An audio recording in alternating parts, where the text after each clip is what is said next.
आवारा पशुओं की वजह से जो क्षति पहुंच रही है हमारे किसानों की फसल को, ये पूरे प्रदेश में, और मैं मानती हूँ कि ये किसी सत्ता पक्ष विपक्ष का सवाल नहीं हो सकता।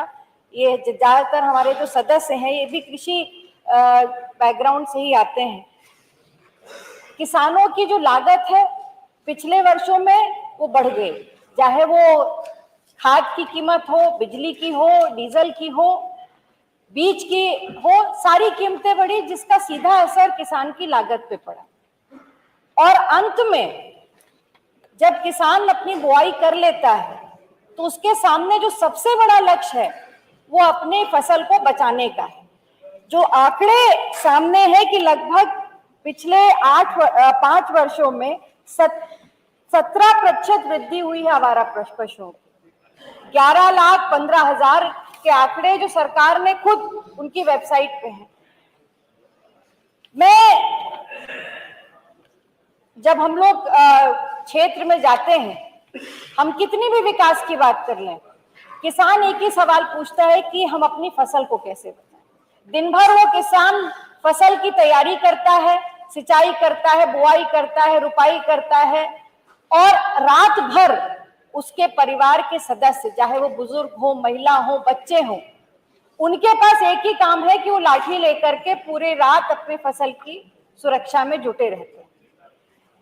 जो मेरा प्रश्न है उसमें मैंने स्पष्ट पूछा है सरकार से कि सरकार कोई ऐसी नीति लाएगी जो कटीले तार किसानों ने लगाए थे अपनी फसल की सुरक्षा के लिए, उस पर सरकार ने प्रतिबंध लगा दिया। ठीक है, क्योंकि उससे गोवंश को नुकसान पहुंच रहा था। हम सब गोवंश का पालन करते हैं, मेरे पास भी गौशाला है, 200 से अधिक गोवंश है उसमें, हम सब उनकी सेवा करते हैं। पर जो बड़ा प्रश्न है कि गोवंश की सुरक्षा भी होनी चाहिए और किसान की फसल की सुरक्षा भी होनी चाहिए। तो क्या, मेरा जो पहला प्रश्न है कि क्या सरकार कोई ऐसी नीति बनाएगी जिसमें जो फसल का, आवारा पशुओं का फसल का नुकसान हो रहा है, ऐसी ठोस नीति बनाएगी उससे उसका नुकसान बचे, पहला। दूसरा, क्या सरकार जो नुकसान किसानों का फसल का हो रहा है कोई ऐसा सिस्टम बनाएगी कि उनकी समीक्षा हो सके, और तीसरा, क्या सरकार जो फसल का नुकसान हो रहा है किसानों की उस पर मुआवजा देने के लिए क्या सरकार कोई नीति बनाएगी? ये मेरे 3 सीधे। माननीय मंत्री जी, एक मिनट माननीय मंत्री जी, 1 सेकंड। इसमें 2 और प्रश्न करता है। श्री राजपाल जी बाल्यान हैं क्या? नहीं है, आप भी पूछ लीजिए। नहीं, वो जब नेक्स्ट लास्ट में होगा तब अगर बचेगा समय तो लेंगे।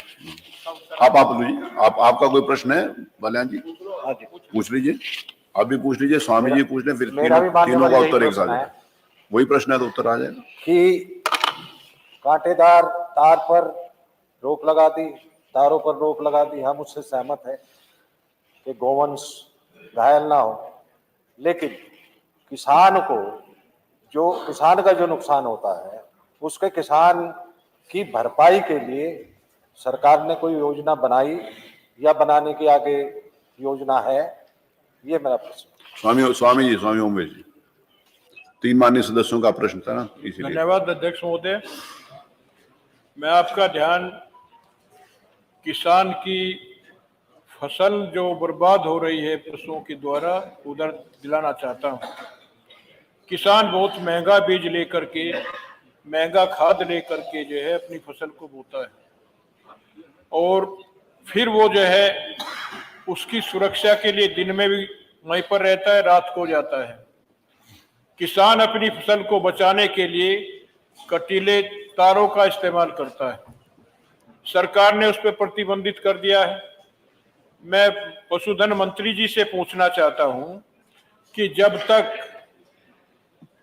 तक पशुओं को संरक्षित गृहों में नहीं भेजा जाएगा तब तक क्या कटीले तार लगाने की अनुमति किसान को देगी सरकार?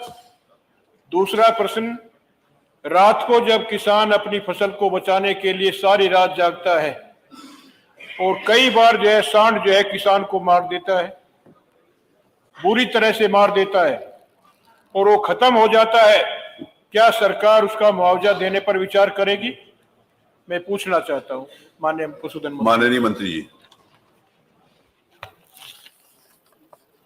माननीय अध्यक्ष जी, विपक्ष किसान के माध्यम से किसान का सहारा लेकर कसाईयों को बचाना चाहता है। ये निश्चित रूप से सुनिए, उसके बाद आप प्रश्न कर लीजिएगा। देखिए, आपका जो प्रश्न है उसके बाद मैं आपको अवसर दूंगा, आप अपनी बात कह लीजिएगा। अरे उसके बाद आप पूछ लीजिएगा, मैं मना थोड़ी कर रहा हूँ। आप पूछ लीजिएगा, आप पूछ लीजिएगा। बैठिए बैठिए बैठिए। अरे नहीं, आप कहो मैं नहीं कर रहा, काम खत्म हो। अरे जरूरी थोड़ी जो कह रहे हैं आप कर ही रहे हो। पूरी चिंतित है। माननीय स्वामी जी ने पूरा उत्तर आ जाने दीजिए, पूरा उत्तर आ जाने दीजिए, तार लगा, पूरा उत्तर आ जाने दीजिए। माननीय अध्यक्ष जी, पूरा उत्तर आ जाए। माननीय अध्यक्ष जी बैठिए, पूरा उत्तर आ जाए।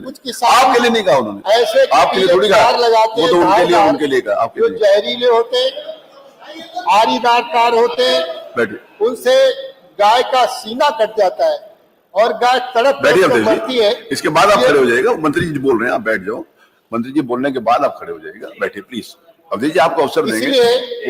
नहीं ऐसे नहीं, आप बैठिए। धारीदार उनके बाद अवधेश जी को अवसर दूंगा। सरकार ने प्रतिबंधित कर दिया है। उत्तर आ जाए। कुछ गुम्मेदार तार जिससे स्किन कट जाती है और बाद में ठीक हो जाती है, किसान उसकी रखवाली के लिए लगा सकता है।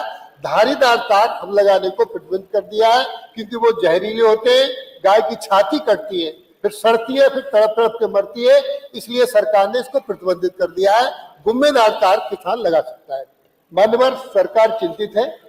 निराश्रित गौवंश को आश्रय स्थल पर पहुंचाने के लिए 302 स्थायी गौ आश्रय केंद्र सरकार ने बनाने का काम किया है, और इनमें हम आश्रय स्थल पर जो निराश्रित गौवंश है उसको पहुंचाने का काम करेंगे। हमारे पास इस समय 5,723 अस्थायी गौ आश्रय स्थल हैं, जिनमें 8,50,269 संरक्षित गौवंश है। वृद्ध गौ संरक्षण केंद्र मानवर 267 है, जिसमें 12,09,953 अस्थायी गौ आश्रय केंद्र में जो निराश्रित गौवंश है वो संरक्षित है। और मानवर काना गौ आश्रय 210 है, जिसमें 79,902 निराश्रित गौवंश संरक्षित है। काजी हाउस 329 है मानवर, जिसमें 15,929 निराश्रित गौवंश संरक्षित करने का काम किया है। इस तरीके से मानवर 6,529 संख्या में निराश्रित गौवंश को रखने के लिए अस्थायी गौ संरक्षण केंद्र बनाए गए, जिसमें 10,76,053 गौवंश संरक्षित है। मान्यवर अभी बजट में भी गौवंश को सुरक्षित और संरक्षित स्थान देने के लिए 750 करोड़ का बजट योगी सरकार ने आवंटित किया है। वृद्ध गौ संरक्षण केंद्र के लिए 120 करोड़ का बजट आवंटित किया है, और काना गौशाला एवं बेसहारा सड़कों पर ऐसे घूमने वाले निराश्रित गौवंश को 100 करोड़ पशु योजना में देने का आवंटित बजट किया है। इस तरीके से योगी सरकार पूरी तरीके से चिंतित है। जल्दी ही शीघ्र किसानों के खेतों में, सड़कों पर निराश्रित गौवंश दिखाई नहीं देगा। माननीय अवधेश जी, अवधेश प्रसाद, आपको मोना जी अवधेश जी पूछना, आप बैठिए। माननीय अवधेश जी, मैं आपका बहुत आभारी हूँ।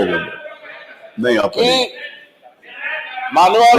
आपका नाम नहीं है, जिनका नाम था मैंने सबको बुलाया। नहीं, अवधेश जी सबसे सीनियर मेंबर है, उनको बुलाऊंगा। नहीं, आप डिस्टर्ब नहीं करिए प्लीज। आप माननीय अवधेश जी बैठिए, गंभीर है। आपको मैंने स्वयं माननीय बालियान